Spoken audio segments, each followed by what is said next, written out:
everyone, and welcome to Scale Your Sales podcast. Now, have you ever thought, what is it like to climb the ladder to sales director?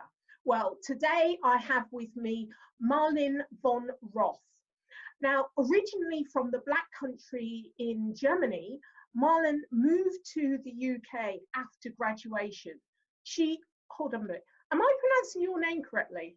Yeah, absolutely fine. Yeah. I thought, I don't want to go through this whole thing and realise that I haven't. It's perfect. Marlen, perfect, yeah. Marlen, right, I'm going to start again. Okay, I just didn't want to finish it and then think, you say to me. No, it's perfect. It's good, actually.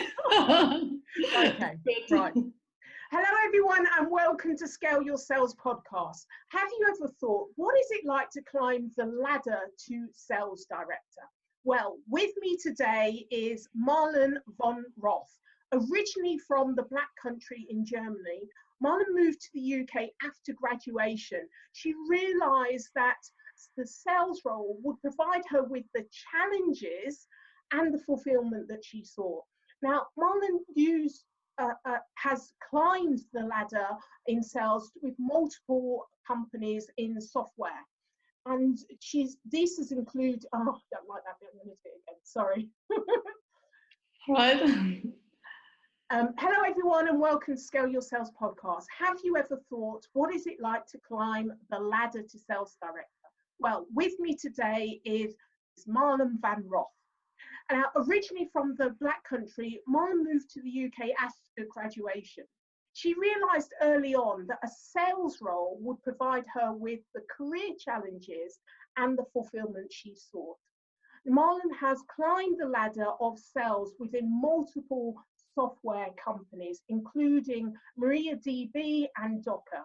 Marlen is worldwide sales director running the cloud application platform solution for Suse, the leading global software company in the open source space. Welcome to Scale Your Sales podcast, Marlen. Hi, Janice, it's great to be here. Thank you for giving me the opportunity. Oh, well, we met at the Women in Sales Summit. We were both speaking on stage and we didn't actually see each other because it was so busy. Yeah. So it was a really good opportunity to connect with you. And I saw, your background, and I thought it'd be great to get you on the podcast. So let me just ask you, tell us more about what you do for your customers. Yeah, so for me, it's really about going into the customer's needs, really understanding the customer, understanding the journey of the customer, understanding the challenges, the problems, and really finding out where the customer wants to go. So for me, it's always been about selling a solution rather than selling a product and just doing the sell. And I find it very exciting to help a customer to overcome these challenges and to present the perfect solution to them, whatever this may be. And I try to really connect with the customer and really build a relationship. Well, that's perfect nowadays, isn't it, really? Because gone are the days where it's very telling the custer and more it's about listening to the customer, isn't it? So it's exactly. Yeah. So I founded Scale Your Sales to enable growth companies to embrace the challenges between buyers and sellers. So what's your view about the changing relationship? Yeah, so I feel that people still buy from people. And I think it's all about relationship. It's all about that trust. If I go to a store, I will buy from someone I like, from someone I can connect with. So I think it's really still people buy from people, and it's really about relationships. I think that has not changed. I think it's all about that. It's about connecting and, kind of having that relationship with each other, that understanding. But things have changed over a period of time. Do you think with the advent of the internet and so much information is available to buyers, do you think there's still a need for salespeople? Absolutely. I think salespeople will always have a job, and it always needs salespeople. Even if I can buy things or products from the internet, it's not the same. You don't get that connection. Of course, what I feel is that usually customers or prospects have much more information. You have to be much more advanced nowadays. You really need to know your product, otherwise there's no value add because of the things of internet, because of all the information you get nowadays. So you have to be much more strategic, much more informed. Hence, you really got to sell a solution. You really got to understand what you are selling. But I think that's absolutely still a need, because there's only so much you can find out from a video or from, reading through an article. So you're quoted as saying that women represent 14% of all salespeople. So what's your view on diversity, and perhaps your experience as well? Do you think that there is an issue? If so, why, and how can it be solved?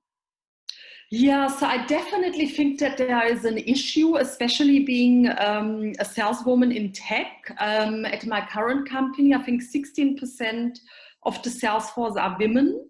And yeah, that's definitely an issue. And I think we're still a really long way to go. Having 2 daughters myself, I'm really into this subject, and I'm constantly, emphasizing it, embracing it.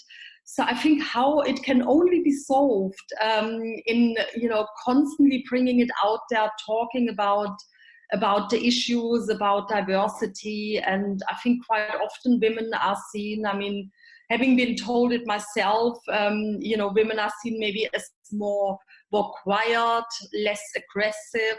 So I think it's a big subject, and I think we still have a long way to go. But I'm hoping that with all the things we do, like you, we can hopefully speed it up a bit and hopefully come to more of a level.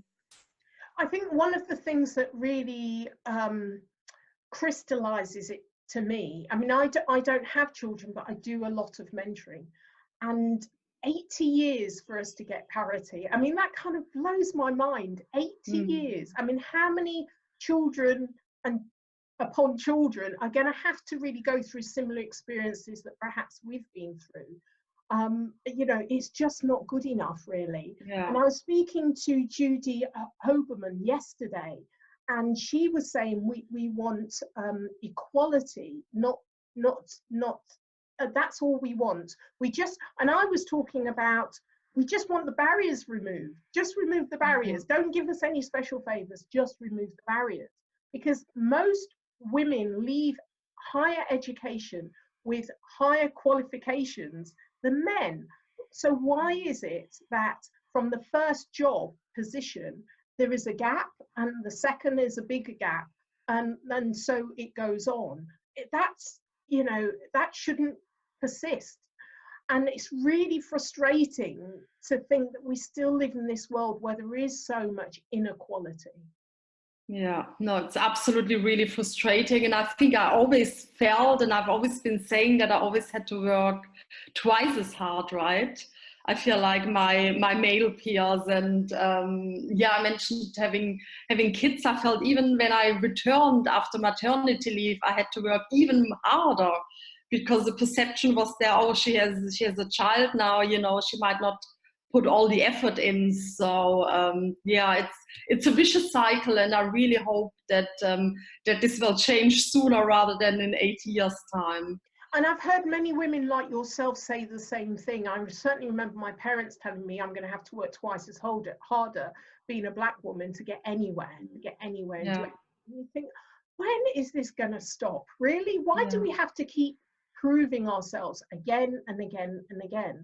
And we met, on speaking, sharing a stage at a conference. And I certainly know, in terms of speaking, a man will get the opportunity and I'll have to justify why I deserve the opportunity. Yeah. They'll just be handed the opportunity, really, because they're a man.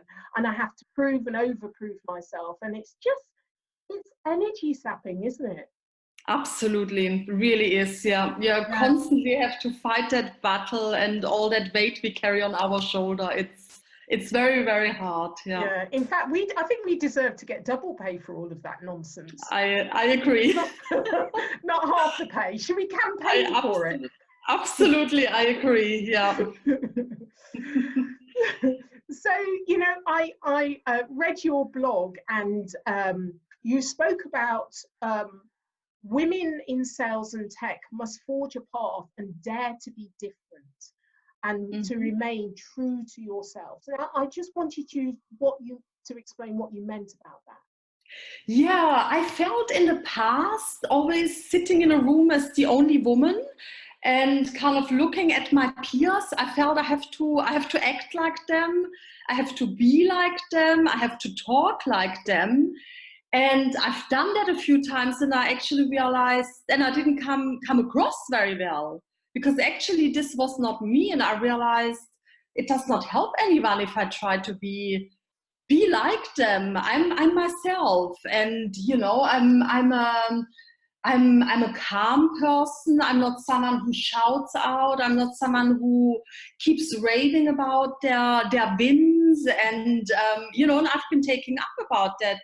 Like, oh, you're much more quieter than your peers, and then used to say, well, look at the results that shows it. So I don't want women to change themselves. I want women to step up, but I still want everybody to kind of be themselves, because what my blog was about is that we are all different, and that's a great thing. It would be very boring if we would be all the same.